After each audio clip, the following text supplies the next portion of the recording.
GI, siège 2, avec François Marchessault. Cacher l'hiver, cacher l'hiver, cacher l'hiver. C'est bien ambitieux.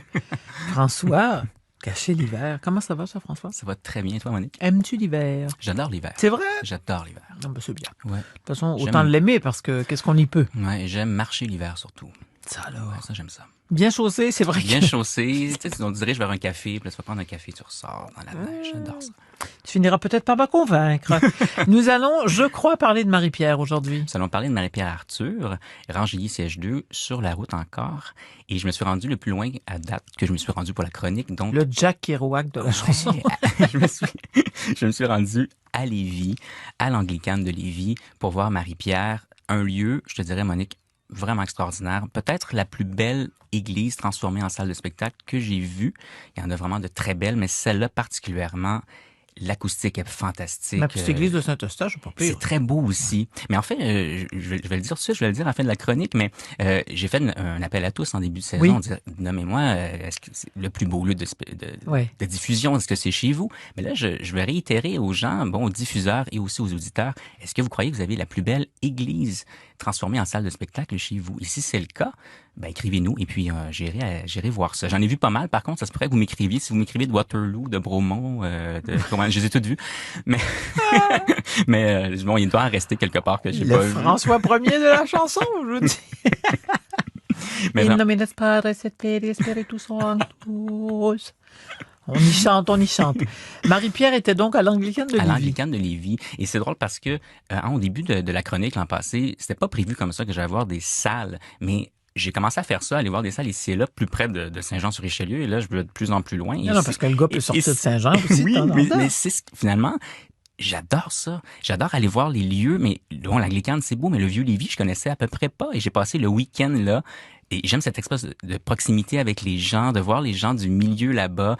On était dans le coin de Noël, donc je suis même allé au marché? Au marché de Noël de Lévis, tout ça. Tu sais, j'aime vraiment découvrir ces lieux-là et c'est sur la salle de spectacle aussi. C'est le cœur qui bat du pays quand même. Oui, effectivement. Donc, Marie-Pierre était à l'Anglicane de Lévis. Le cœur du pays qui bat, aurais-je dû dire. Oui. Et je vais te dire... d'emblée, le dernier album de Marie-Pierre Arthur ne m'a pas tant accroché l'oreille. Pas tant que je l'aime pas, mais la sonorité, ce nouveau son que Marie-Pierre est allée chercher ne m'a vraiment pas accroché. Et malgré toutes les écoutes que j'en ai fait de ce disque-là, mais je reconnais la qualité, en fait, du disque. C'est un disque magnifique, mais vraiment, ça m'a pas accroché. Et armé de ma curiosité, je me suis dit, je ne peux pas ne pas aimer Marie-Pierre Arthur. Tu sais, je ne peux pas ne pas aimer parce que j'avais vu son spectacle précédent, de sa tournée précédente, et elle m'avait jeté à terre sur scène. C'est une artiste exceptionnelle. Donc, armé de ma curiosité, je me suis rendu à Lévis pour voir Marie-Pierre Arthur.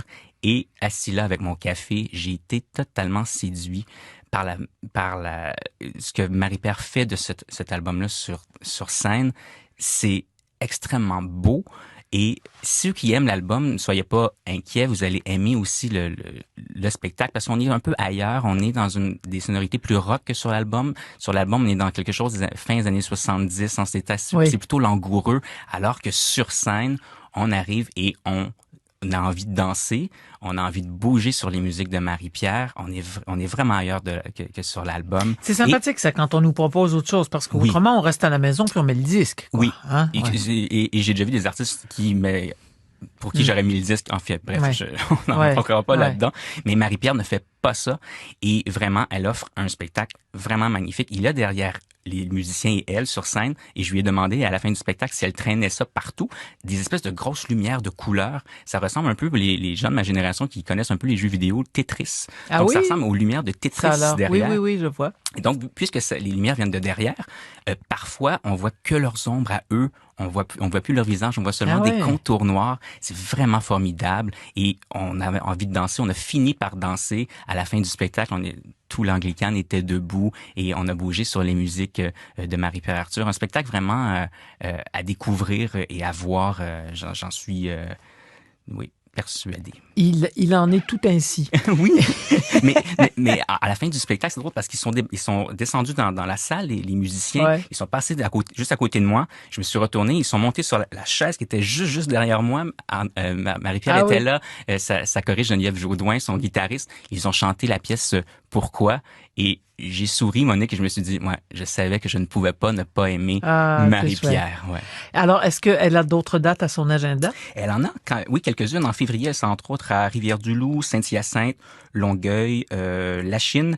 Elle sera le 17 mars au Centre des Arts d'Ottawa. Et c'est un peu loin, mais j'aimerais vous le dire quand même tout de suite. 1er et 2 mars 2017, attention, elle sera l'artiste invitée d'Ariane Moffat avec l'OSM. Ah oui, oui, et dans Alexandre les concerts Desilets. Exactement. Ça, je pense que ça va être absolument à voir. Est-ce que vous remarquez, mesdames, messieurs, qu'il n'y a pas de spectacle annoncé à Montréal? Là? Vous voyez? Alors, arrêtez de nous traiter de montréalistes, là. Moi, je veux dire, il va falloir que je m'achète un char pour aller voir des spectacles, maintenant. Ben, il faut que tu viennes à Saint-Jean au moins une fois, Monique. Oui, j'attends que tu m'invites. Okay, bon. Merci beaucoup, François Marchessault. C'est un grand plaisir, Monique. Merci.